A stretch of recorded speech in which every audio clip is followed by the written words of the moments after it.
आज है सावन का दूसरा सोमवार और जैसे कि हर सोमवार को मैं बहुत ही विधि विधान से अपने भोले बाबा की पूजा करती हूँ, उसी तरह से आज भी मैं करूँगी। तो यहाँ पे सबसे पहले नहा धो के जो भी सुबह का काम था वो सब करके मैं अब आ गई हूँ। अब मंदिर में पहले जो भी रूटीन वाली पूजा होती है मेरी वो कर लूँगी।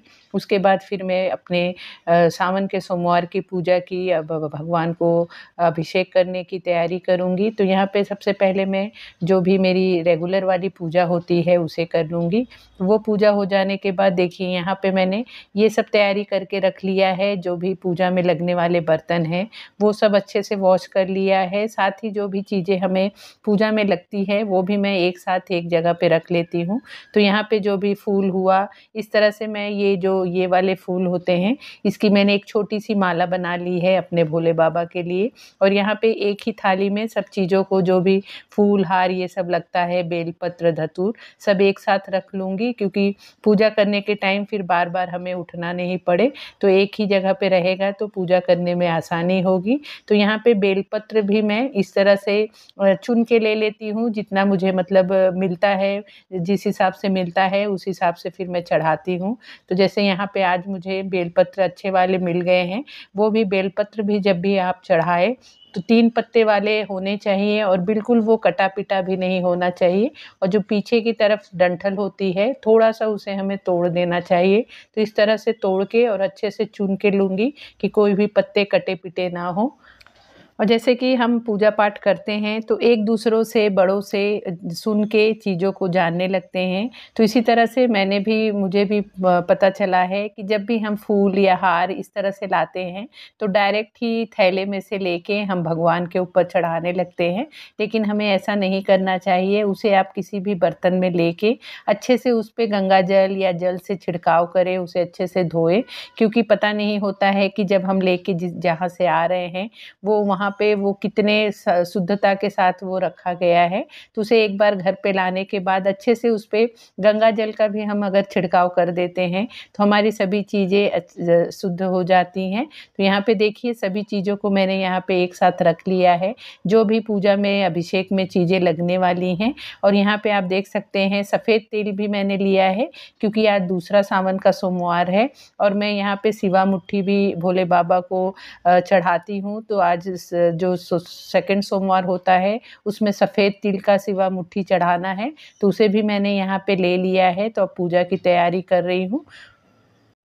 यहाँ पे हमेशा की तरह ही मैंने पूजा की तैयारी कर ली है। एक चौकी रख के उस पे इस तरह से सफ़ेद वस्त्र बिछा दिया है और जैसे कि पूजा शुरुआत करने से पहले हमें दिया जला देना चाहिए। तो यहाँ पे मैंने 2 घी के दिए जला दिए हैं, धूप दिखा दिया है और दीप की पूजा भी कर ली है। तो सबसे पहले जैसे कि कोई भी पूजा होती है तो गणेश जी की सबसे पहले पूजा होती है।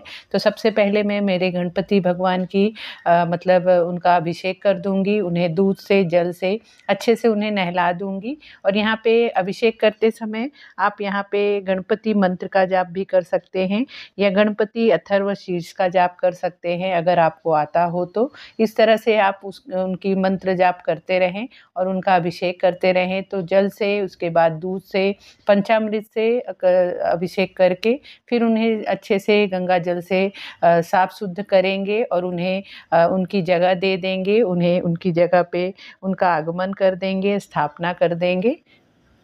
अब यहाँ पे मैं मेरे भोले बाबा का अभिषेक कर लूँगी। तो यहाँ पे देखिए मेरे भोले बाबा छोटे से ही हैं, जैसे कि आप पहले के भी वीडियो में आपने देखा होगा। तो उन्हें मैं इस तरह से एक कटोरी के ऊपर उन्हें विराजमान कर देती हूँ, उसके बाद फिर उनका अभिषेक करती हूँ। तो यहाँ पे शिव भगवान को तो सबसे ज़्यादा प्रिय जल होता है, पानी होता है, लेकिन फिर भी हम उनको आप पंचामृत से भी अभिषेक करते हैं, क्योंकि सावन का सोमवार चल रहा है। और यहाँ पे हमें दूध, दही, घी, शहद और शक्कर से उनका अभिषेक किया जाता है। जैसे कि 5 चीज़ों से आप पंचामृत बना के भी अभिषेक कर सकते हैं या अलग-अलग ऐसे लेके भी कर सकते हैं। लेकिन यहाँ पे जो भी आप कच्चा दूध ही चढ़ाएँ, मतलब दूध गरम करके हमें नहीं चढ़ाना होता है, कच्चा दूध ही चढ़ाना होता है।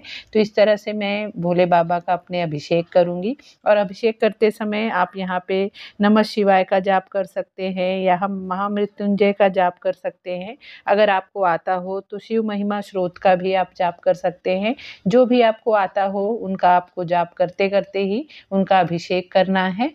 अभिषेक कर लेने के बाद मैंने मेरे भोले बाबा को यहाँ पे विराजमान किया है। इस बार मैंने थोड़ी-सी अलग पूजा की है। जैसे मेरे दिल में आ जाता है कि मुझे इस बार अलग कुछ पूजा करना है, इस तरह से सजाना है, तो मैं उस तरह से ही करने की कोशिश करती हूँ। तो इस बार देखिए इस बर्तन में मैंने उन्हें विराजमान किया है। हर बार जैसे मेरे पास पीतल की थालियाँ हैं, उसमें विराजमान करके उनका श्रृंगार करती हूँ। लेकिन इस बार मेरे दिल में आया कि मैं उन्हें इस तरह से सजाऊँ, तो यहाँ पे उन्हें इस तरह से बिठा के और फिर साइड में इस तरह से मैंने दिया लगा दिया है, फूल चढ़ा दिया है। अब यहाँ पे उन्हें जो भी चीज़ें प्रिय होती हैं जैसे बेलपत्र हुआ, धतूर हुआ, फूलों से उनका श्रृंगार करूँगी। इस बार जब मैं पूजा कर रही थी तो मुझे एक अलग ही मतलब खुशी और सैटिस्फैक्शन मिल रहा था। इस तरह से देख के एक मेरे आँखों को सुकून मिल रहा था। पूजा का वही मतलब होता है जिससे आपको दिल से आनंद मिले, प्रसन्नता हो। तो यहाँ पे मेरी पूजा करके मुझे जब खुशी मिलती है, एक सैटिस्फैक्शन मन को मिलता है, तो मुझे लगता है कि मेरी पूजा सफल हो गई है। ज़रूरी नहीं होता है कि आप बैठ के बहुत सारा मंत्र जाप करें तो ही आपकी पूजा भगवान स्वीकार करेंगे। आप आपके मन से जो भी सेवा करते हैं, उन्हें खुशी देने की कोशिश करते हैं, वही सेवा वो स्वीकार करते हैं। तो यहाँ पे देखिए मेरे भोले बाबा कितने सुंदर दिख रहे हैं और कितने अच्छे से मैंने यहाँ पे उन्हें सजाया है। आप लोग प्लीज़ कमेंट करके ज़रूर बताना कि मेरी पूजा आप लोगों को कैसी लग रही है। तो यहाँ पे इस तरह से मैंने उन्हें बेलपत्र चढ़ा दिया है, हर चीज़ उन्हें चढ़ा दिया है जो भी उनको प्रिय होता है। आज है सावन का दूसरा सोमवार, तो जैसे कि शिवा मुट्ठी का भी विशेष महत्व होता है। शिवा मुट्ठी चढ़ाने से हमारे जो कष्ट और दोष होते हैं उसका निवारण होता है। तो जो दूसरा वाला सोमवार होता है उसमें सफ़ेद तिल का शिवा मुट्ठी चढ़ाने का महत्व है। तो यहाँ पे देखिए मैंने सफ़ेद तिल मुट्ठी में ले लिया है और उसमें थोड़ा-सा जल डाल के फिर उसे हमें मुट्ठी के ही जैसे रख के और भगवान के ऊपर उसका हमें अभिषेक करना है।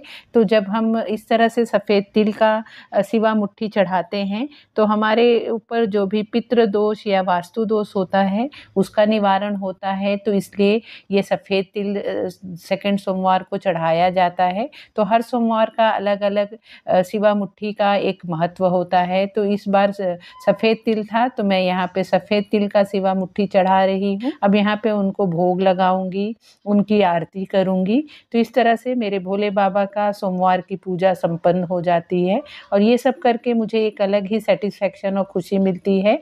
तो मैं इसी तरह से मेरे घर में ही बहुत ही सरल विधि से पूजा करने की कोशिश करती हूँ। सो फ्रेंड, ये था मेरे सावन के दूसरे सोमवार की पूजा। आई होप आप लोगों को मेरी ये पूजा अच्छी लगी हो, आप लोगों को पसंद आई हो। तो प्लीज़ कमेंट करके ज़रूर बताना कि आपको मेरी ये पूजा कैसी लगी। और अगर आपको मेरी वीडियो अच्छी लगी हो तो प्लीज़ वीडियो को लाइक शेयर भी करना। और अगर आप मेरे चैनल पे पहली बार आए हैं तो प्लीज़ चैनल को भी ज़रूर सब्सक्राइब कर लेना। तो मिलते हैं फिर नए वीडियो में। Bye bye.